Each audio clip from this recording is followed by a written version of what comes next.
Well, greetings to you from Singapore. My name is Jerred Jung, and I am pleased to have an opportunity to share with you my research on Pastor Wang Yi's public theology in honor of Pastor Wang Yi's birthday. While I am grateful for Pastor Wang Yi's witness to the church in China of Christ's kingship over all nations and all authorities, I do also recognize that this witness has cost him greatly as he continues to await his release in prison, separated from his wife and his son, his parents, and the brothers and sisters at Early Rain. I continue to remember him in my prayers and pray for his faith to remain strong, for the Lord to sustain his health, and for a timely release. This morning, I was reading Acts 9, and it struck me that when Christ appears to Paul on the road to Damascus, he asked him this question: "Why are you persecuting me?" And I thought to myself, how assuring it is that we serve a Savior that so identifies himself with his people that to persecute one of his people is the same as persecuting him. And so, as Wang Yi shares in Christ's sufferings, we continue to pray that it will serve to build up his church in China and throughout the world. My research in Pastor Wang Yi centered on his public theology. In particular, I find that Pastor Wang Yi's public theology has many similarities to the founders of Neo-Calvinism and the Neo-Calvinist movement, the Dutch theologians Abraham Kuyper and Herman Bavinck. And so for my doctoral dissertation, I studied Pastor Wang Yi's works in comparison to the works of Kuyper and Bavinck in order to see how they were similar and how they were different. What resulted from that was a dissertation that I titled Costly Kuyperianism, Neo-Calvinist Public Theology in a Context of Persecution, with a focus on Pastor Wang Yi. My interest in this research began actually with a quote from D.A. Carson. In his work, Christ and Culture Revisited, Carson, at the very beginning, he has a footnote. It's not even a comment that's important to the work as a whole, but he just has a footnote. And in the footnote, he comments that if Abraham Kuyper had grown up under the conditions of the killing fields of Cambodia, one suspects his view of the relationship between Christianity and culture would have been significantly modified. Essentially, what Carson is suggesting is that, look, Kuyper, he did his work in the Netherlands in the late 19th century, the early 20th century. In this place and time, Christianity was widely accepted. It was part of the culture. And it was very easy to come up with concepts like common grace, concepts like a church as institution and organism, these kinds of concepts that are known in Neo-Calvinism, and this thought of Kuyper and then Kuyper's contemporary Herman Bavinck. These are very optimistic comments about the church's role and its ability to engage society, to transform society. However, what Carson is suggesting is that, however, if Kuyper was in a context of persecution, like in Carson's, what he says is in a situation like, say, in Cambodia under the Khmer Rouge, what he wrote would have been quite different. And perhaps Kuyper wouldn't have been so optimistic. Maybe there would be no Neo-Calvinism as we know it today. And in essence, what Carson, I think, is suggesting is that perhaps Neo-Calvinism, it cannot exist in context of persecution.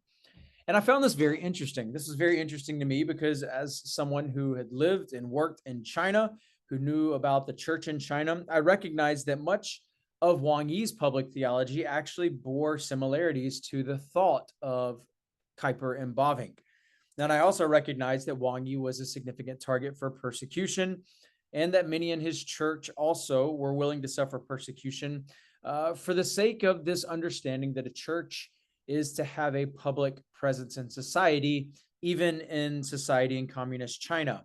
and they need to have this presence apart from joining the Three Self Church. So this led me to research Wang Yi's work in order to answer Carson's statement. How does persecution impact Kuyperian public theology? What I want to do today is summarize my research for you in order to present to you Pastor Wang Yi's costly Kuyperianism. And the way that I'm going to do this is to present to you 4 key similarities between Kuyper and Bavinck and Pastor Wang Yi in their public theology. And then also, not 4, 5 key similarities. My apologies. 5 key similarities between Kuyper and Bavinck and Wang Yi, and then 5 important ways that I do believe that Wang Yi modifies Kuyper and Bavinck's thought to make neo-Calvinist public theology an option in situations of persecution. Now, Kuyper and Bavinck's work remains very important to the Western world, not only in the Netherlands now, but also in places like the U.S. Neo-Calvinist public theology has become much more popular. And I was also encouraged to find out that Wang Yi draws help from Kuyper, from Bavinck, but from other more contemporary Neo-Calvinist sources like the late pastor theologian Timothy Keller. And so it didn't surprise me to find these similarities. So there are 5 similarities that I want to look at between Kuyper and Bavinck's Neo-Calvinist public theology and the Neo-Calvinist public theology of Pastor Wang Yi. And those are in the areas of the cultural mandate.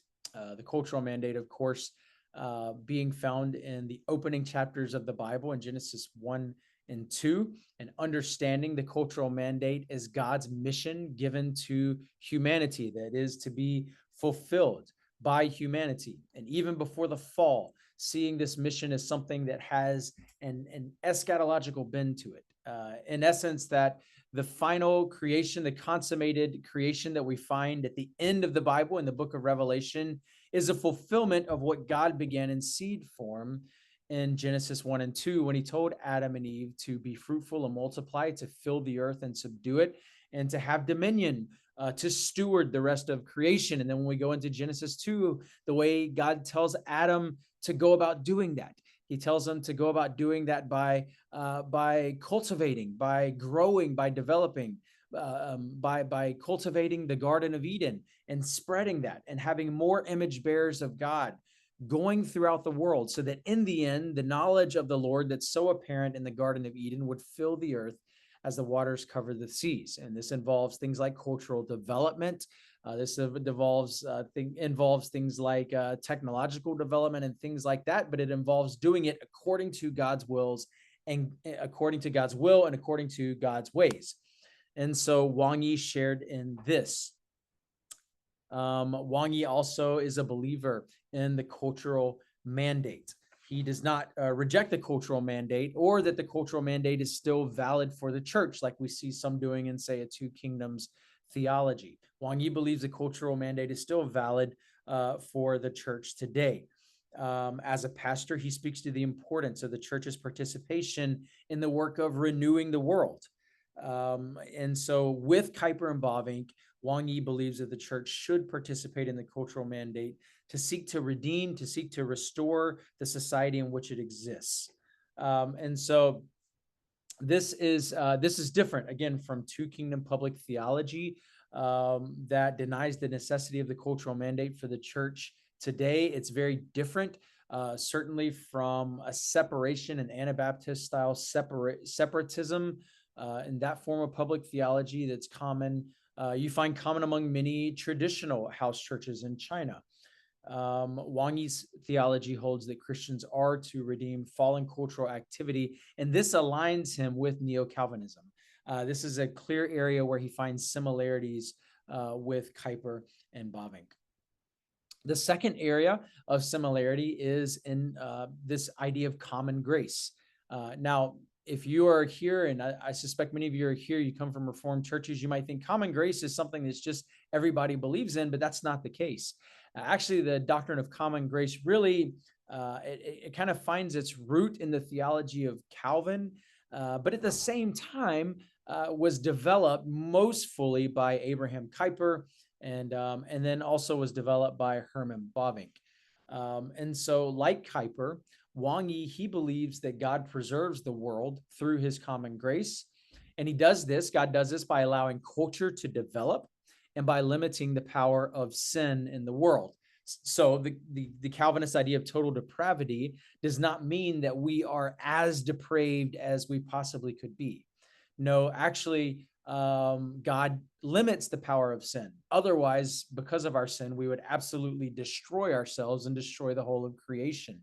And so God limits this by common grace.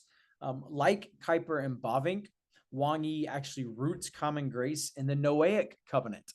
This is something that Kuyper distinctly does, and Bavinck follows him in this, in finding common grace beginning in God's covenant with creation that happened after the flood with Noah. Now, I'm not going to go into the biblical theological details and arguments concerning that, but here I just want to note that Wang Yi, he agrees with this.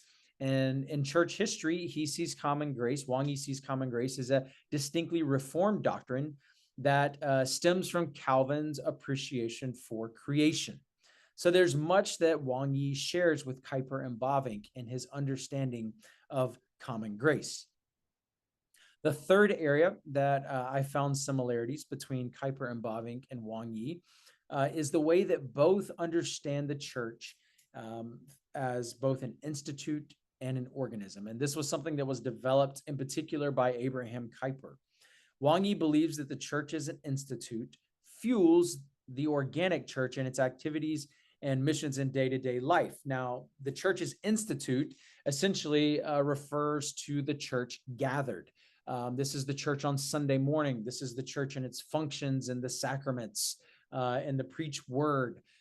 This is the church blessing its members. And the way that Kuyper describes the institutional church is what we would call today the church gathered. Now, the organic church, on the other hand, is what we would call the church scattered. This is the church, let's say Monday to Saturday. This is the church in every, as its members go out in every sphere of society, and they're working in the work world, and they're with their families, and they're in different institutions and things like that. This is kind of the organic church, what Kuyper and Bavinck would call the organic church. Now, ultimately, for Kuyper and Bavinck, what they see is that the institutional church is designed to fuel the organic church. Kuyper describes it as kind of a tent. If the organic church is at war, that's where the mission of the church is happening out in the world. What happens is we gather on Sundays to fuel ourselves for that, to resupply ourselves, to receive the means of grace so we can go out. And Wang Yi, he understands that. He has an agreement with that the church as an institute fuels the organic church and its activities, its missions, and day-to-day life. The institutional church and its activities of mercy, of preaching, of teaching, and the sacrament administers to its members, who then will take the church into the world organically. Wang Yi makes a distinct effort in his preaching to connect the institutional church, which he values very highly, to his people as the organic church, and to ensure that their faith connects to their lives missionally. I think one of the key examples of this I found in Wang Yi's sermons is actually in a service that Early Rain held, in which Wang Yi, he preached about the organic church, and he preached how people are to go out into the world and to transform society, and no matter where they are called as Christians. And he actually invites people that are in the professional world, business people, lawyers, attorneys, anyone, mothers, anyone in the congregation, to come forward, to have the elders actually pray over them in a commissioning to send them out into the world as ministers of the gospel in the world, not only honoring the priesthood of all believers, but also recognizing this connection between the institute and the organism of the church. The fourth area where I found similarities, particularly here in between Herman Bavinck and Wang Yi, is this idea of the Catholicity of Christianity in the church. Now, Wang Yi doesn't, Herman Bavinck, he actually has an article called The Catholicity of Christianity in the Church. I think it's one of his best works. The article has been translated into English. But here, Bavinck explains the church ultimately is it's Catholic, Catholic in the sense of being universal, the universal church, Catholic in the sense of what we proclaim in the Apostles' Creed, that we believe in the Holy Catholic Church, not Roman Catholic, but actually a Catholicity in the sense of the universality of the church. But what Bavinck does is he goes on, he says, not only that the church is Catholic in that it can be found anywhere in the world, that it's united as one throughout the world, but Bavinck goes on to say, because the church is Catholic and it proclaims Christ, what that means is that Christianity as a religion is actually Catholic in the sense that it's a universal religion for the whole world. In other words, Christianity is not just something that's done on Sunday mornings, and it's not just something that's done in private for the church to do and just leave the rest of the world, but actually Christianity is Catholic over the world, and that it has something to say to the world. And for Wang Yi, although he doesn't have an explicit teaching of the Catholicity of Christianity, the Catholicity of the church in the way that Bavinck does, that concept is latent in his understanding of the church's position in the world. Wang Yi views Christianity not only as one option for religious belief among many others, but actually Christianity for Wang Yi, as for Bavinck, is an exclusive reality to which everyone in the world is bound, whether or not they ascribe to that reality. And what this means for the church is that the Catholicity of Christianity causes the church to transcend cultural and linguistic and social boundaries and actually to create an alternate kingdom to the kingdoms of the world. So the church represents a Catholic reality to the outside world in its words and its deeds. And so the church's Catholicity in this sense is actually rooted in the Catholicity of Christianity. And so Wang Yi agrees with Bavinck. He follows Bavinck in that. And then finally, the fifth area of commonality between Kuyper and Bavinck and Wang Yi, and what I think is probably, well, this is specifically actually for Abraham Kuyper, and the strongest connection that I found between Kuyper's thought and Wang Yi's thought was that of sphere sovereignty, which may be the thing that Kuyper is known the best for. Wang Yi is also a proponent of sphere sovereignty. Like Kuyper, Wang Yi holds that God is sovereign over all of creation and thus has given every sphere of creation, he's assigned each sphere its purpose and its duties to fulfill. Along with that, like Kuyper, Wang Yi holds that one sphere ought not encroach upon another sphere, right? And this especially comes out with Kuyper and with Wang Yi in the area of the sphere of the state. They both view the state as one sphere among many in society, not a greater sphere in any way. But it's a sphere in particular that runs the risk of encroaching on other spheres. That includes the sphere of the church, the institutional church. The state can step foot wrongly in the way of the institutional church. And Wang Yi is highly critical of a state that encroaches upon the free worship and God-given responsibilities of the institutional church. And so it's for this reason that most of Wang Yi's work regarding sphere sovereignty actually surrounds the relationship between church and state. The separation of church and state is at the forefront of Wang Yi's explanations of the distinctiveness of Chinese house churches, why the house churches are distinct from the three self-churches. This is what stands behind Wang Yi's frequent critiques of the three self-church and Wang Yi's public protest and his protest of government pressure and the way he's willing to do this in his writings, the way he's willing to preach against this kind of pressure on the church from the pulpit as well. All of that, these things that Wang Yi is well known for, I found a lot of that is actually rooted in his understanding of sphere sovereignty. So those are 5 areas: the cultural mandate, common grace, Catholicity of Christianity, sphere sovereignty, and the church's institute and organism. Sorry, I got those out of order there because I forgot the church's institute and organism. So that's 5 areas where I find similarities between Kuyper and Bavinck and Wang Yi. However, keep in mind, what I was wanting to do with my research was to answer the question, but how does persecution impact neo-Calvinist public theology? And in order to do that, if there's going to be any impact whatsoever, it was not enough just to say, well, Wang Yi agrees with Kuyper and Bavinck, but actually we needed to go a step further and say, does Wang Yi modify Kuyper and Bavinck and modify these 5 areas of agreement in any way? And I found that there was a significant modification, and that this significant modification it presented what I call a costly Kuyperianism. And I actually think it's an improvement on the work that Kuyper and Bavinck have done, especially when you consider that not just in China today, but throughout the world, Christianity remains the most persecuted religion in the world today, and that it's increasing. Everywhere in the world, we're finding that persecution is increasing. In some places, this is minor. In some places like China, it's significant. In some places like India, with the rise of Hindu nationalism and the BJP under Modi, what we find there is that the church is suffering greater and greater and greater pressure and persecution in India today. Even in areas as far as Manipur. Manipur has a significant Christian population, namely because it's mostly tribal. I have many of my own students come from that area, and they report a significant rise in Hindu nationalism in Manipur. And places like that in India. It's in Asia. It's coming to the rise in Africa. Of course, we know about places like the Middle East, like North Africa, like Central Asia. We know places like this where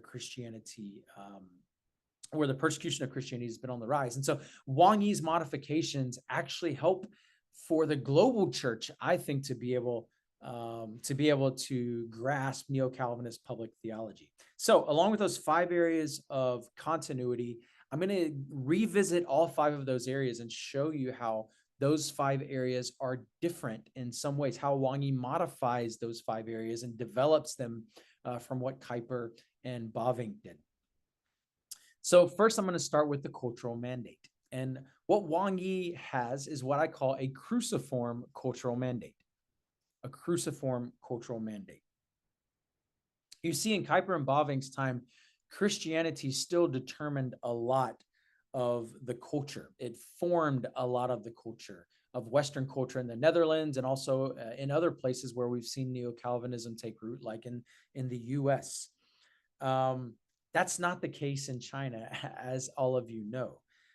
In China, Christianity is not, on the whole, culturally formative. China has a long cultural history that precedes and predates the entry of Christianity into China. And even beyond that, the impact of communism, the impact of the Cultural Revolution, and things like that have had an extreme impact on China's culture. And a lot of what we've seen with technological development, with economic development, with a rise in prosperity in China and things like this, this has also actually served in many ways to keep Christianity from being a formative part of Chinese culture. So that's very different between Wang Yi and Kuyper and Bavinck. Furthermore, churches in China exist under pressure and persecution because of the Chinese state, the government that does not allow for that doesn't allow for things like plurality, a plurality of associations where you can have organizations and spheres of society that remain independent from the state, and even a desire for having a different king than the king of the state. That plurality is not allowed in China. And because of that, the government of China views the church as an ideological competitor in such a way that just wasn't the case with Kuyper and Bavinck. So often this kind of marginalization and this persecution, they go hand in hand, and that's certainly the case in China. However, Wang Yi still believes that the cultural mandate given to Adam and Eve is determinative of the redemptive work of the church, right? So the church still has a responsibility, even in a situation like China, even in persecution, to look at the cultural mandate and to see that the church still has this responsibility to do this work of cultural transformation, even if it's temporary. Now, this was one of Kuyper's specialties. His work on common grace is 3 volumes, 3 very thick volumes of work on the doctrine of common grace that went over a course of years. It was actually a summary of addresses of newspaper articles that Kuyper wrote when Kuyper was editing a newspaper. He wrote these newspaper articles, and this course went over years of time, and he wrote those all in his 3 volumes of Common Grace. So Common Grace is very important to Abraham Kuyper's public theology. Kuyper's Common Grace is very optimistic. What it says is actually, it suggests that the church should be involved in things like transforming society, but also that the church can do things like transform society because of common grace. However, in a culture in which the church is marginalized, in which cultural and societal influence from any sphere, any area of society outside of the state is actually viewed by the state as a threat, like China. That's the case of China today. In a culture like this, Christian activities to redeem culture and society, they're going to be met with strong resistance. Kuyper doesn't recognize this because he's not in this situation, but Wang Yi does recognize this. Because of this, Wang Yi's call for cultural transformation takes a distinctly cruciform shape. So Wang Yi believes that rather than avoid the cultural mandate, in other words, persecution doesn't cause the church to run away from the cultural mandate. The church actually needs to still engage, but to suffer accordingly for ministering to the culture. Again, this is very different than Kuyper and Bavinck. This is different from much of Western Kuyperianism. In contexts where the church is relatively moored to Christian values and Christian presuppositions, cultural mandate work typically doesn't take a cruciform shape. As a matter of fact, as we found among many liberal denominations in the West, actually, when you step away from doing the work of evangelism and discipleship, and you actually you're just going to do the work of cultural transformation in the sense of building hospitals and things like that, actually, the culture kind of welcomes that. However, in China, that's not the case. No matter how well-intentioned the church is in all of its efforts, of cultural transformation, it's often going to be met with opposition. A lot of this is because the church's culture is distinctly different than the culture of China. And the biblical worldview is distinctly different from that worldview in very, very blatant and obvious ways that often get blurred in the Western world. But what Wang Yi says is that Christ purchased redemption with crucifixion. And if that redemption involves all of life, including culture and society, if that's what the redemption involves, it's not just redeeming souls, but it's redeeming everything in the world. And if the end picture, the eschatological picture, is one of a redeemed creation, not just attached redeemed souls, but actually redeemed bodies and individuals, a redeemed church, and then a whole redeemed creation. If that is what Christ's crucifixion purchases, then the church is going to have to walk in the way of its Redeemer, which is a way of suffering. This includes cultural mandate ministries. The cultural mandate is not excluded from the church's mission under persecution. So where Kuyper develops this idea of the cultural mandate, Kuyper and Bavinck, Wang Yi, he also takes this and develops it, and it becomes a cruciform cultural mandate. Okay, that was the cultural mandate. Number 2, common grace. Again, Kuyper is very, very, I'm trying to think of how to say it. Kuyper is very optimistic about the technology of his time. Kuyper lived in a time in the late 19th century, the late 1800s in the West, when Christians truly believed that they were going to bring the kingdom of God in the 20th century, in the 1900s. That would be the last century. And the technology and the advancements of the Western world were evidence that God was blessing the Western world. And Kuyper connected all of this to common grace. Now, of course, all of this in the West ended with World War I, when they took all of that technology. These so-called developed Western countries took all of this technology and they turned it against each other in a very brutal war. It happened again in World War II. And that's how you move away from that kind of optimism. But Kuyper he wasn't alive during World War II. He didn't live much longer after World War I. And in the time when he's writing, it's very optimistic. And he believes that this is evidence of God's common grace. And so his context is saying that, look what common grace is doing. God is using common grace to develop technology, to do these kinds of things. And all of this optimism is justified by his context, late modern Europe.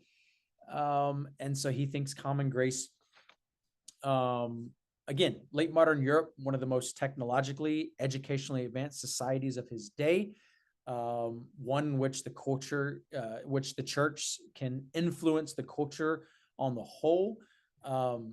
Kuyper, he's a man of his time. He views the world through this lens of racial superiority, which was very common in his day and time. And because of this, Kuyper's common grace, I think it has some problems. I think it's a bit syncretistic to Western culture of this time.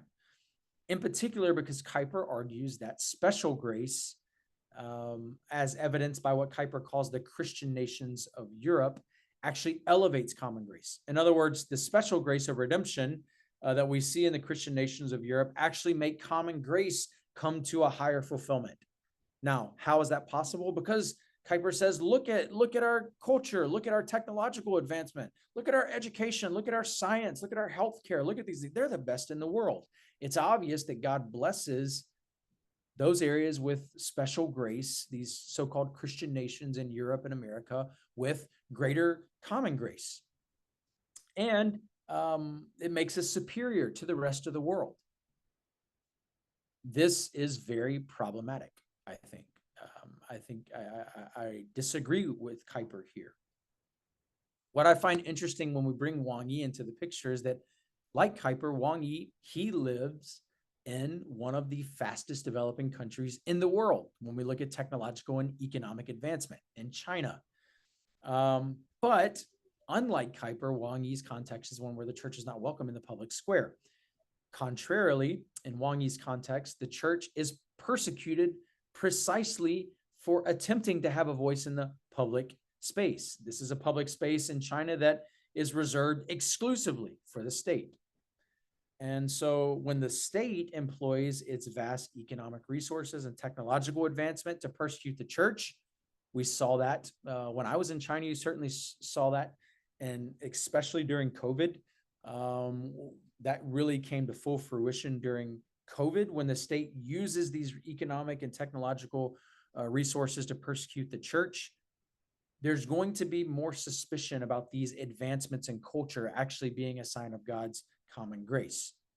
So although Wang Yi's doctrine of common grace largely agrees with Kuyper and Bavinck's, it does not lead him toward the same optimism of cultural achievement and advancement as it does particularly for Kuyper. Rather, what Wang Yi has is a subdued common grace. And Wang Yi's subdued common grace focuses, which I think is more appropriately, on the transformative role of special grace than in God's work in common grace. This is evident when Wang Yi does things. He compares, or he contrasts the core level issue of idolatry in Chinese culture. He sees idolatry in Chinese culture. This is the main issue. Technological advancement in Chinese culture is a much less important, much lower level issue. For Wang Yi, not all advancement is evidence of God's common grace, like it was for Kuyper. Furthermore, Wang Yi's context leaves no place in his theological framework for a doctrine like Kuyper's, where special grace elevates common grace. If common grace is evidenced by technological advancement, if that's the case, if technology is automatically a sign of common grace, like Kuyper suggests it is, then no place in the world has received more common grace from God over the past 30 years than China. Nevertheless, China can't be considered to be a nation of special grace. In no way can its culture, wider culture, be characterized as a Christian culture. So Wang Yi's context challenges Kuyper's formulation that special grace elevates common grace. And while this doctrine alone can't be credited for Kuyper's racism, I do think it contributes to Kuyper's racism and his problematic writings. And I think Wang Yi's subdued common grace actually serves as a corrective to Kuyper here. Okay, number 3, a missional institution. So for Kuyper, the mission of the church, when he looks at the institutional church and the organic church, the mission of the church is actually done by the organic church out in the world, where the institutional church serves as more of a supply tent for the organic church. However, what Wang Yi believes is that the institutional church needs to be open. So in a context like China, the reality is that the house church, just in meeting together on Sunday mornings, when the government says you are not to meet together without our permission, without registering with us, without joining our organization, Three Self Church, just that meeting together, that's a public witness. And it's a public witness to the sovereignty of Christ over his church and to the independence of the church from the state. So house churches themselves in their institutional meeting, remember the church's institution, that's the church gathered on Sundays, actually are witnessing, actually are holding a public witness to society. That's why we see Wang Yi, when he talks about ecclesiology, he frequently calls for house churches to seek stronger institutional structures, to not be fearful of a more open existence. Now, of course, nowadays that's much more difficult, but in the time when Wang Yi was preaching these things, churches were still meeting fairly openly. And if churches have this opportunity, if they're not coerced into hiding, into meeting in small groups and things like that, they should still meet openly and they should meet publicly. Additionally, in Wang Yi's view, as the institutional church has a more stable shape within Chinese society, its very existence is going to serve as a model for an alternate kingdom to the kingdoms of the world. So the church in society will actually serve to transform society just by its meeting together on Sunday mornings. This broadens the mission of the church. So the mission of the church is not just done by the organic church being scattered Monday to Saturday, but it's actually being done on Sunday mornings when the church gathers. The church is serving as a witness to society, a witness to Christ's sovereignty and Christ's kingship, and a witness to the gospel to society just by meeting together when it's told not to meet together. And as the church develops more institutions, the church actually serves to do things like develop more stable governance in house churches, more transparency with finances, with plurality of elders, with more formal polities and things like that. When the church does things like this, it's actually serving as a witness. As the church becomes more open in its institutional nature and more structured in its institutional nature, it will witness. The institutional church will be a witness along with the organic church in society. Kuyper doesn't leave a place for this. For Kuyper, really, the organic church is the one that does the witness. The institutional church is just where Christians will gather together, get fueled up by the means of grace, and go out. Now, Wang Yi agrees with that. Again, I said this before. The institutional church certainly serves the role of fueling the organic church, but the institutional church also serves a missional purpose. So in this context of persecution for Wang Yi, there are three options for churches. You can bow to state sovereignty, like the Three Self Church. You can hide away and comply with the state's desire to monopolize the societal influence, like traditional house churches have done.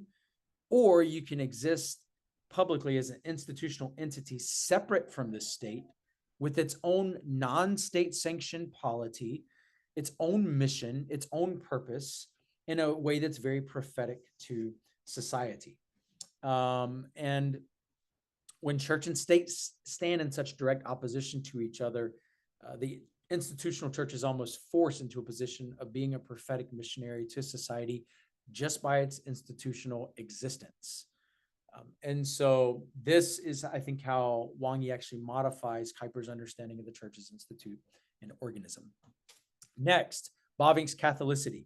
Again, Wang Yi shares Bavinck's theological concept of the Catholicity of Christianity and the church.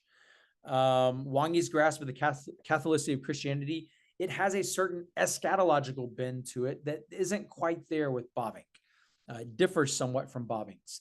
Bavinck's emphasis is on the elimination of dualism between Christianity and the world in the mind of Christians within the church. Bavinck doesn't want Christianity to think the world is evil out there It cannot be redeemed. And what we do here in church, that's our world. That kind of dualism Bavinck wants to do away with. Now, Wang Yi, he doesn't disagree with Bavinck here at all. In fact, Wang Yi shares a dislike with Bavinck for the worldviews of dualism, but Wang Yi's concept of Catholicity centers more on the inbreaking of God's future kingdom into the world. This is the eschatological aspect of Bavinck's Catholicity. And what happens in this light, Catholicity actually brings out an alternate reality. And that reality is that Christ's inaugurated kingdom presents a different kingdom, an alternate kingdom to the kingdoms of this world. In other words, Christianity is Catholic because Jesus reigns, because Jesus is king. And in return, the church is Catholic because it manifests Christ's kingship in the world. And you see, because the context in China is one in which the state demands that everything in society, including the church, serve its own atheistic ideology, those churches that don't place themselves under this ideological structure are persecuted. And what happens is this creates a stronger divide between the kingdoms of the earth than the kingdoms of the earth and Christ's kingdom than what we see in Bavinck's world when Christians can actively actually serve in the political realm. Bavinck was a member of parliament. Kuyper was a member of parliament and actually became prime minister of the Netherlands. That's not going to happen with Wang Yi in communist China, or for many Christians. You don't have that kind of a voice in the world of China. So in Wang Yi's claim, he rejects any kind of a structural dualism that suggests that there's a sacred secular dualism in the world, but he does recognize that there is this covenantally rooted that there is this, well, how do you put it? There is a sort of dualism that temporarily is in the world because the kingdom of God is still inaugurated, where the kingdoms of the world still oppose the kingdom of God. And why is that? Because the kingdom of God claims a Catholicity, claims a universality over those kingdoms of the world. And so, of course, they come into opposition. This is eschatological in nature. It's because Christ reigns that he will reign in the end, and the church, in response, manifests that kingdom reign to the world. That's going to create a lot of conflict between the church and the world. So that's how Wang Yi sort of modifies Bavinck's concept of Catholicity. The last area, the fifth area, is sphere sovereignty and Kuyper's sphere sovereignty. And Wang Yi has what I call an antithetical sphere sovereignty. So if you know Kuyper's work, you know antithesis, you know common grace. Common grace is one concept. The antithesis is the other. The antithesis, the impact of sin on the world. It's Satan's lies about the nature of reality in the world. All of us are impacted by the antithesis. Well, Wang Yi's concept of sphere sovereignty serves to confirm Kuyper's suspicions about governmental power. Kuyper was very suspicious about governmental power in his age. What Wang Yi lives in and what you all live in the China of today is kind of Kuyper's worst fear of a government that's not just one sphere in society, but actually takes the place of God as sovereign himself over every area and every sphere of society. And so that's what Wang Yi is facing. That's what you all face. Wang Yi ministers under a state that openly seeks dominance in every sphere of society in a way that is antithetical to Christianity. In his context, state and church exist on the basis of opposing world views with little hope for similarity. Wang Yi clearly understands that the Chinese government under the CCP seeks a monopolizing societal hegemony in which the state controls everything. Since God is removed from the state's version of reality, because it's an atheistic worldview of communism, this leaves the state as the ultimate sovereign overall. So in all other spheres, they serve under the state. So the Communist Party also believes in sphere sovereignty, just like Kuyper does, just like Wang Yi does. Only in the Communist Party version, Christ is not king over all, the state's head over all, and every other sphere is under the kingship of the state. The church, therefore, can exist, but only under state recognition and control, right? There is no plurality in this sense. So for house churches that seek this kind of a existence of plurality as their own sphere, and for house churches that reject state sovereignty, what happens is this leaves the state to bear the God-given power of the sword against the church sphere. Ironically, they bear it, but the state bears it in a very sinful way against the church. So, understandably, Wang Yi's understanding of sphere sovereignty is very pessimistic regarding the state. For Kuiper, sphere sovereignty was kind of this method by which the state could be redeemed. If we operate under sphere sovereignty, it puts the state in its right place. But Wang Yi seems to recognize there are situations where the state stands in such a stark antithetical relationship to God that judgment is actually more likely for the state than redemption is. And I think he believes that about the Communist Party. Wang Yi's understanding of sphere sovereignty is highlighted in multiple works on church-state relations, and they present a state that opposes Christ as king. And in Wang Yi's context of persecution, the state manifests Kuiper's antithesis in a way that, frankly, is not feasible to Kuiper, who was a Dutch theologian in a time when he could actually become prime minister of the state, on the basis, by the way, of his Christian worldview.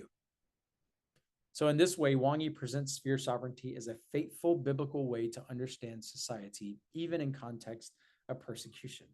Now, I think all of this should explain, why does Wang Yi do the things that he does? Why is it that Wang Yi speaks out against the government's persecution of Christianity, speaks out against the state when the state oversteps its boundaries into the area of the church? Why is it that Wang Yi in early reign will do things like speak to the issues of society, like abortion, like poverty, like the failures of infrastructure and things like that during the Wenchuan earthquake? Why do they do this? Why is Wang Yi so strongly opposed to the Three Self Church? Well, the answer to these are found, I think, rooted in his affiliation with neo-Calvinist public theology. You see, the Three Self Church has chosen to comply with the state and therefore to put itself under state sovereignty.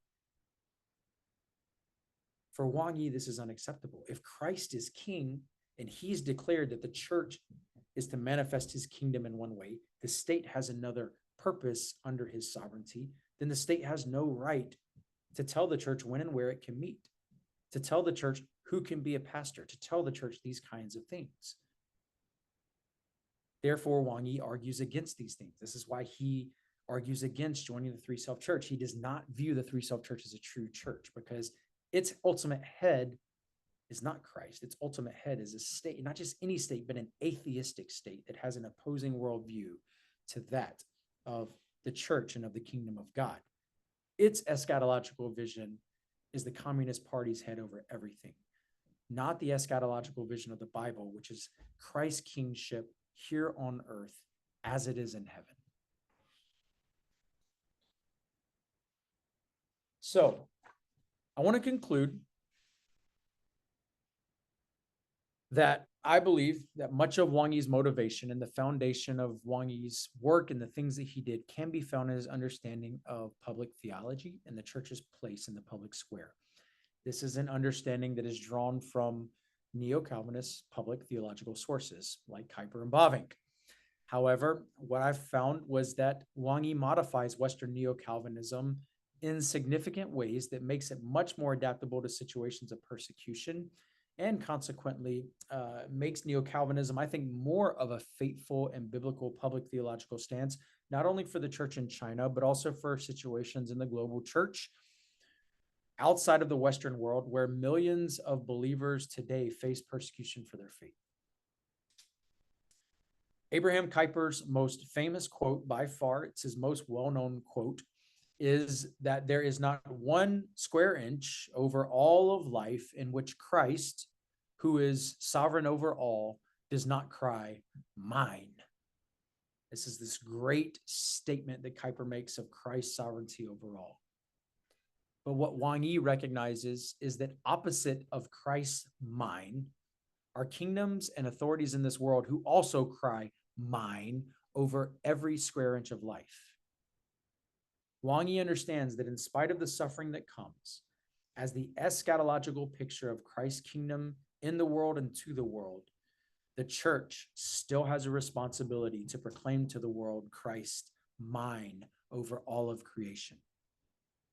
As Jesus suffered on the cross while awaiting his resurrection, so the church that bears the image of Christ to the world under the headship of Christ bears her cross until we experience that final resurrection in the glorious kingdom that is to come, when Christ is recognized as King and sovereign over all. Thank you so much for your time.